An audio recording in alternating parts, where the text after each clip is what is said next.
Welcome to Government Contracting Weekly, sponsored by AOC Key Solutions Incorporated.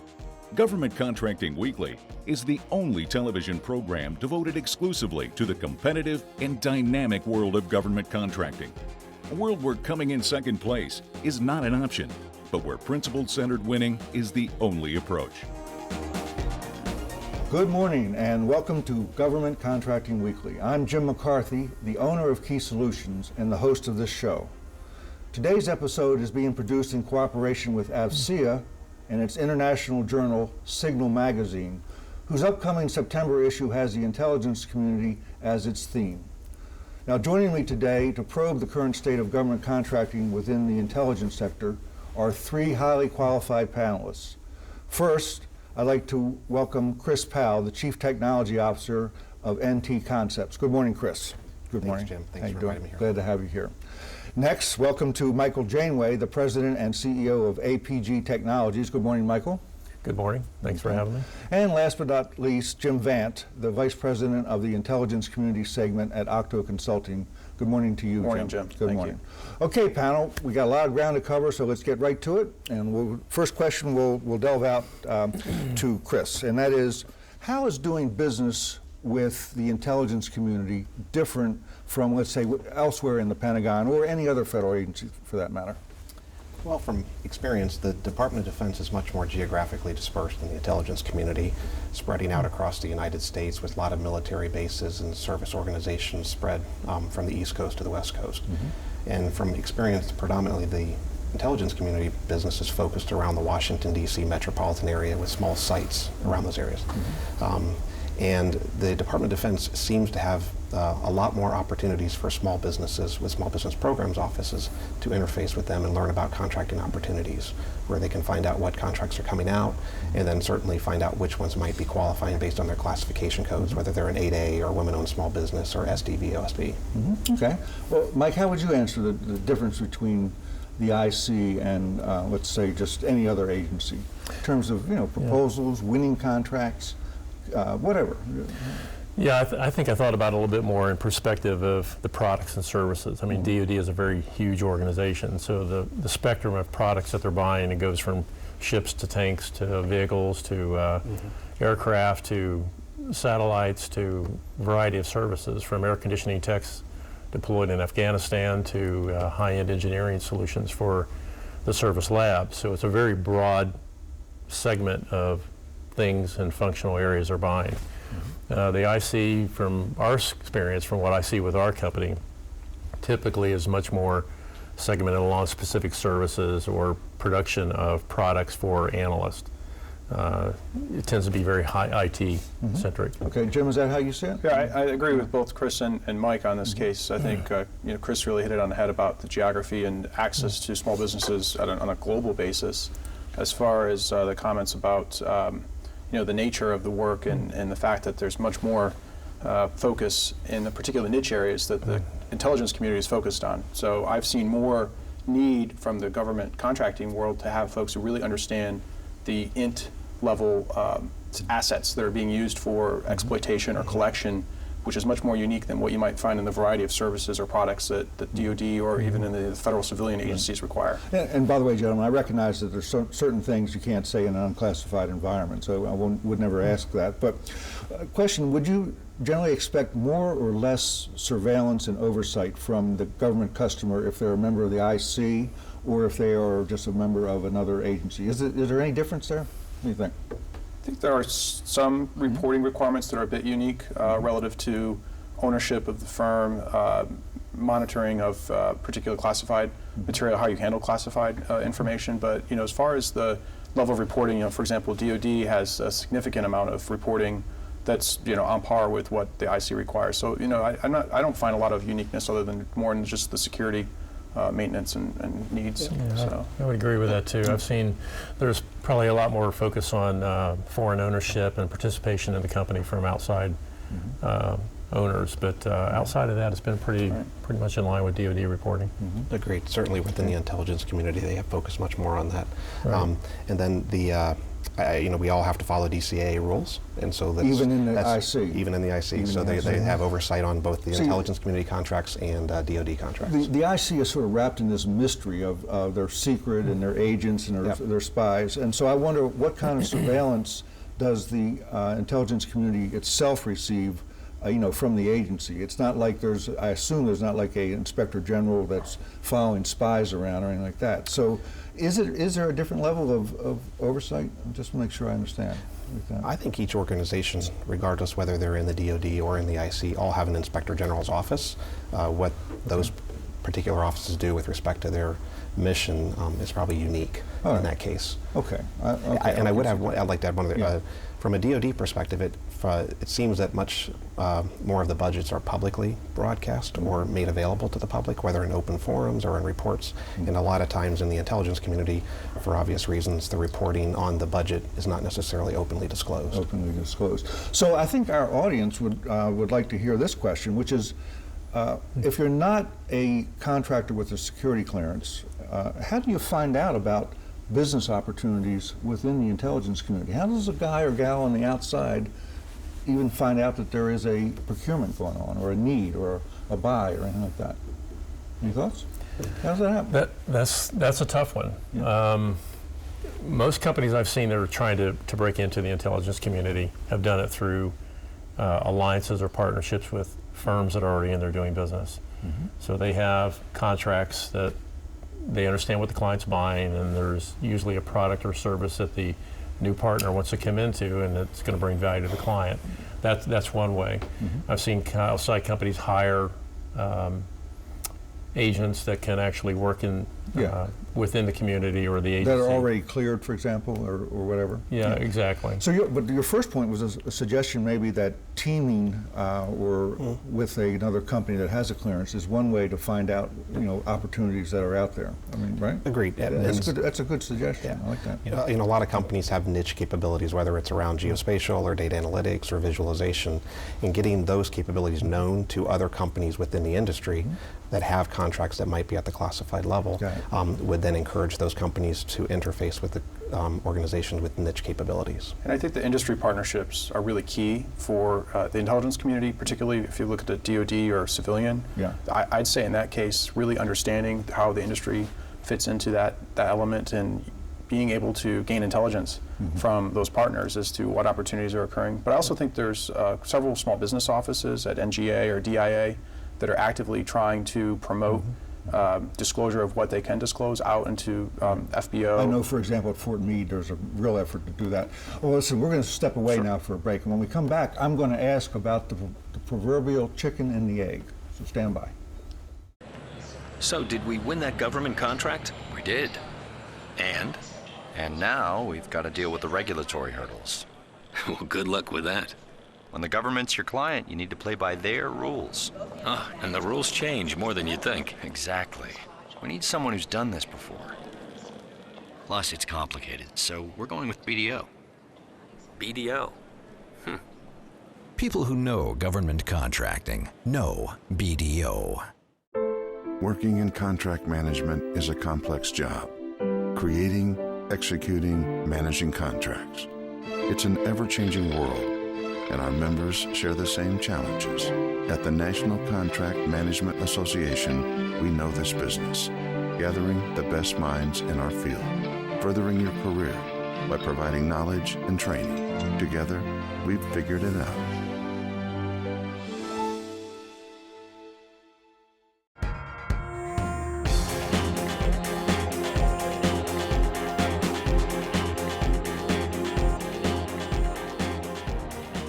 Okay, welcome back. I have a question for you, Mike, and that is, there seems to be a conundrum, a chicken or the egg thing. In other words, in order to win a classified contract, you have to have a security clearance. But in order to have a security clearance, you have to have a need for it. In other words, you have to win the contract. So doesn't that put the small business between a rock and a hard place?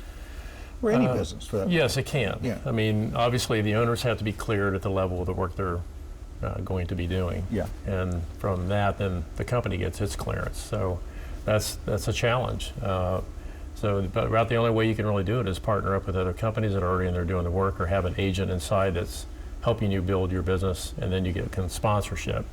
And sponsorship can come from a prime contractor or a partner that you're teamed with, or it can come from a government agent. You can also approach small business offices. I just did this recently with NGA, and we had some folks that were recently debriefed off their accesses, and they actually sponsored us for some clearances to get our people right in, so they can actually go read the solicitations and put together proposals to bid. Okay, well, the next question I would have is that does the intelligence community as a whole, I mean, I know it's a generalization, but does it welcome competition? Does it welcome new blood? Is it crying out for it, or does it say, oh, we got all we need, we don't need any more of this? What's your take on that? I think there are several agencies that are pretty active in trying to engage with industry. I know at NGA they've set up several marketplaces around application development, other innovative technical approaches in order to get small business engaged, in order to really promote competition and to really breed some new blood into the environment. They recognize that some of the folks that have been there for quite some time either need to have a little more competition so that they can increase their performance, but also because of all the changes that are going on with technology, just to be able to keep up and making sure that there's an infusion of new concepts and new ways that services are being delivered in addition to products. Okay.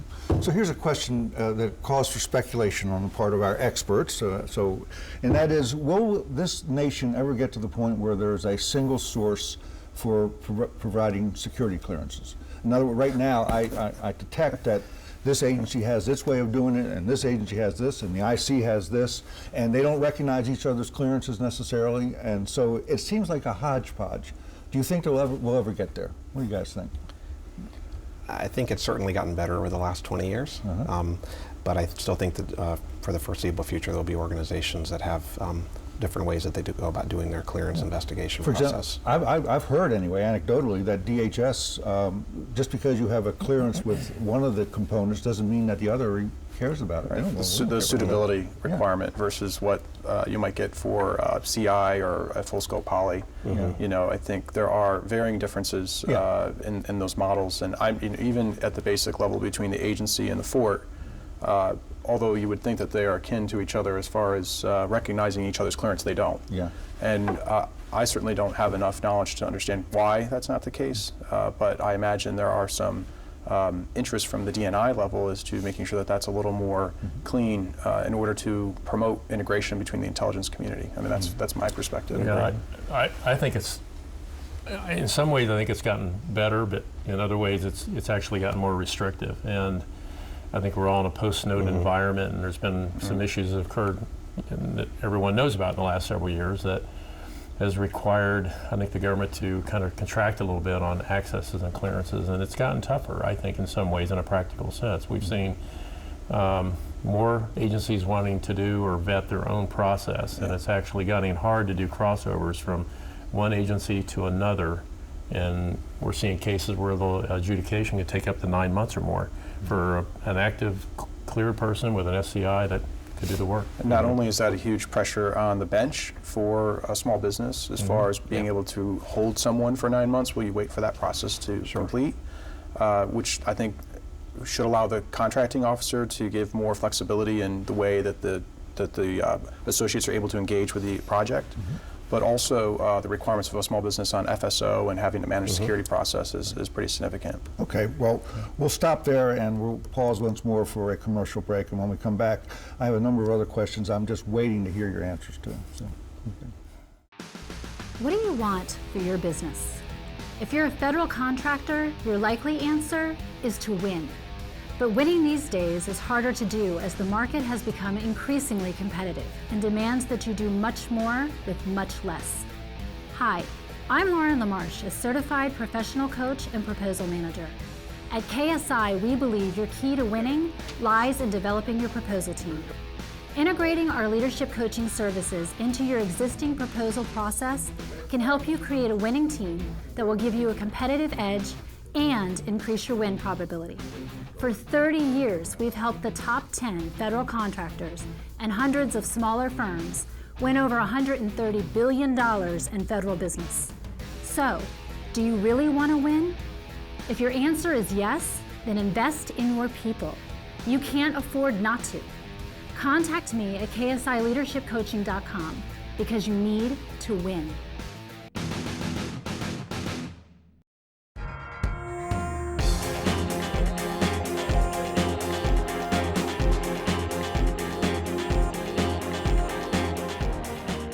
Welcome back. Jim Vant, here's a question for you. How much does the intelligence community tend to rely on small business for innovation and new ideas?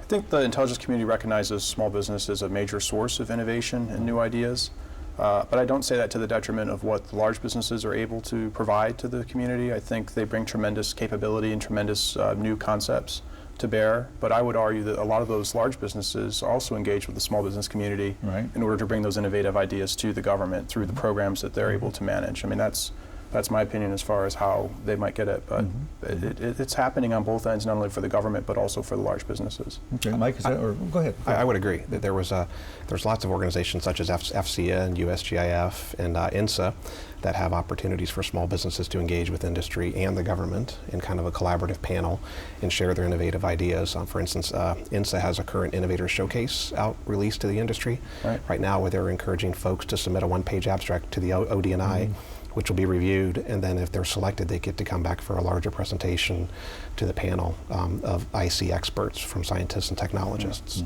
And then there's organizations like USGIF that have things like the Emerging Technologies Panel or Subcommittee, which are run concurrently.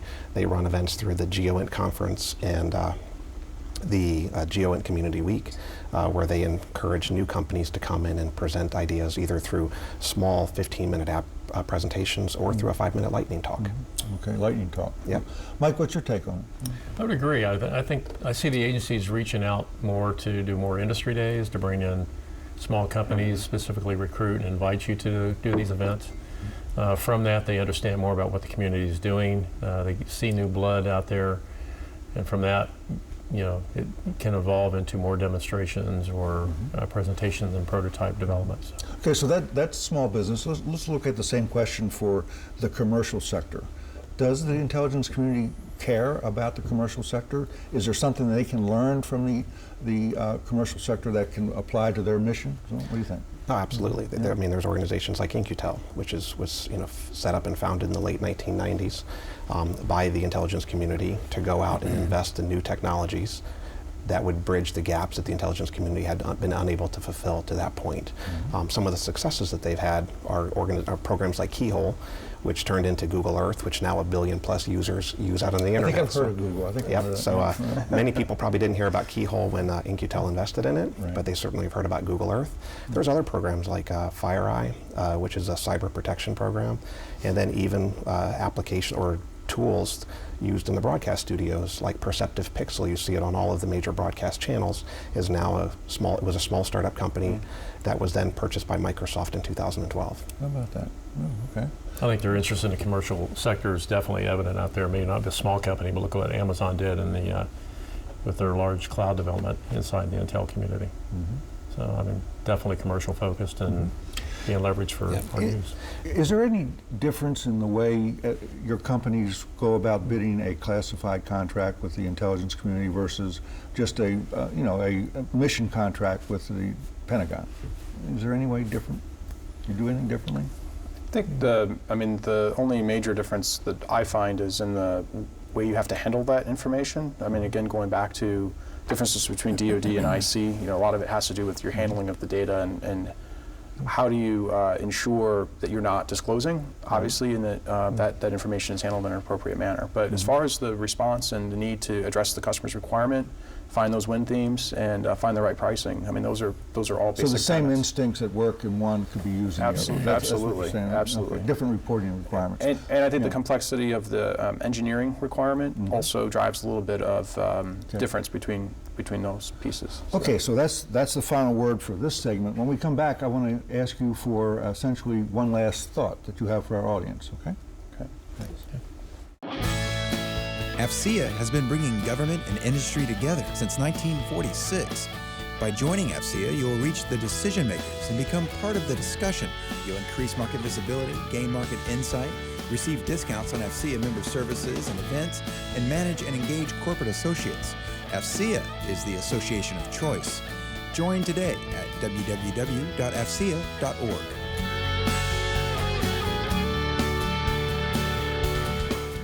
Question for you. Do you lack an overall effective win strategy? Hi, I'm Jim McCarthy, owner of Key Solutions. For over 30 years, KSI has helped clients win or retain over $130 billion in government contracts by providing the keys to winning.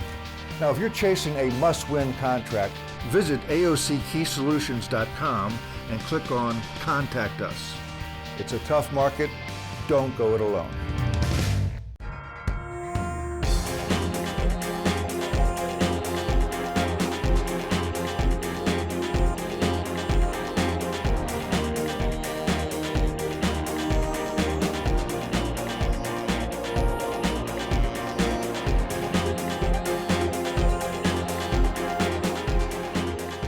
Welcome back. It's time for some final thoughts. If you had one thing that you had to leave your audience, with one nugget, what would it be, Mike? I think it's persistence. As a small company, this market can be very hard to break into, understand, and really gain traction on. So you're really going to stay in there with it. You got to work hard at it, and it takes years to break in. So that's money too, then, isn't it? Yeah. Exactly. You have to be prepared for the long run. What you're saying. Okay. Well. Chris, what would be your one thing?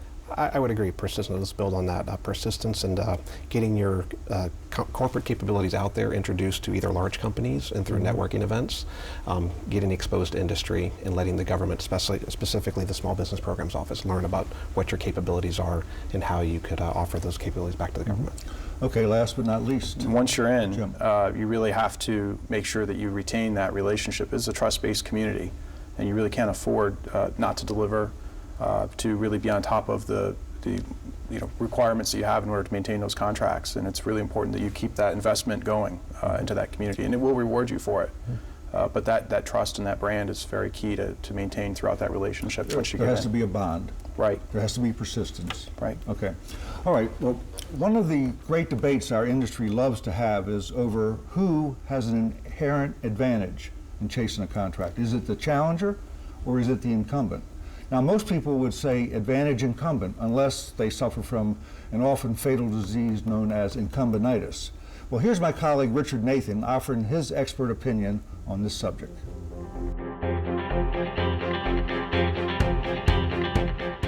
On a previous show, I made a bold statement. Most of the time, if an incumbent loses, it's their own fault. Today, I'd like to elaborate on that. Occasionally, a government customer is just ready for a change, and nothing a contractor can do can get past that. Maybe it's boredom, the desire to see what another company can do, or just an unfounded perception that the grass may be greener with another contractor.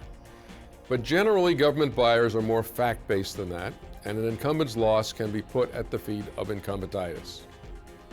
Unfortunately, incumbentitis is a common infectious disease that plagues many incumbents.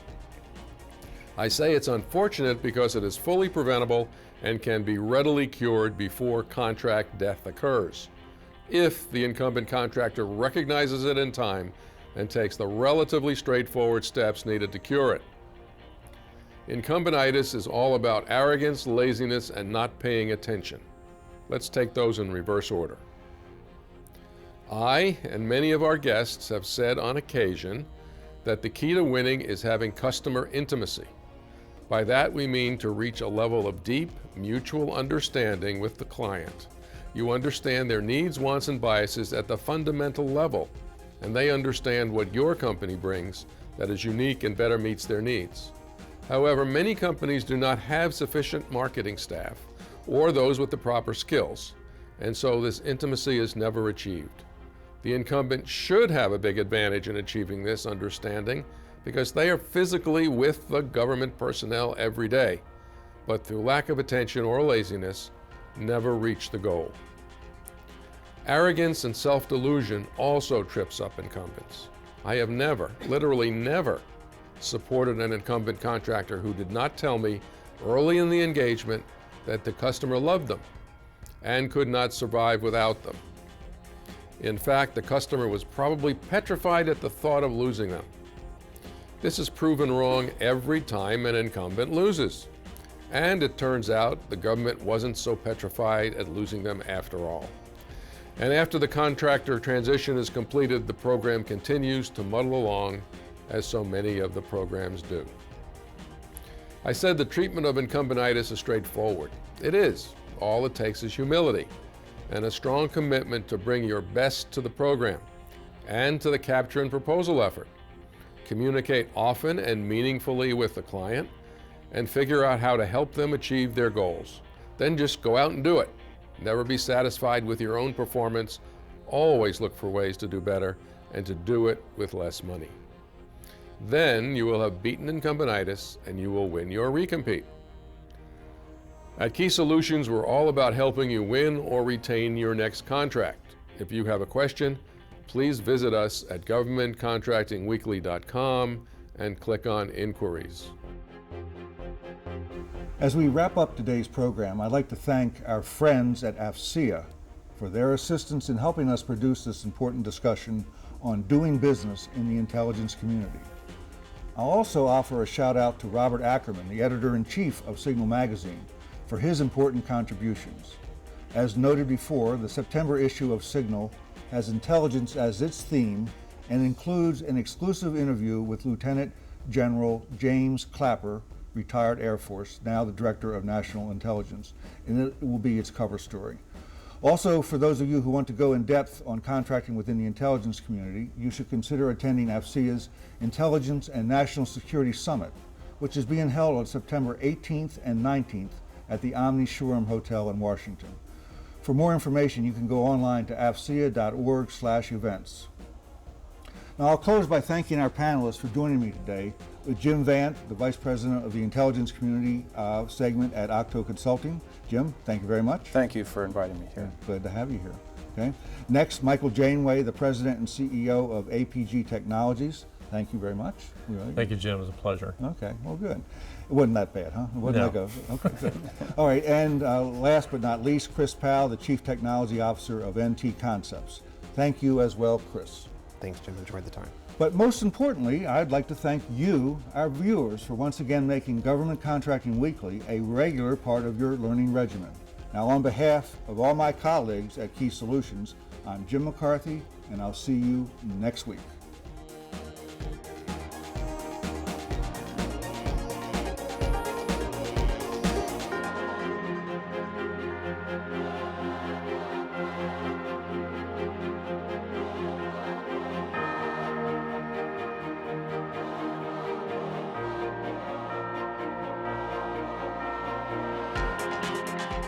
You've been watching Government Contracting Weekly, sponsored each week by AOC Key Solutions Incorporated.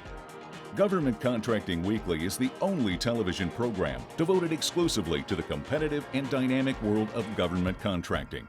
For additional information, comments, questions, or suggestions, please write us at governmentcontractingweekly.com.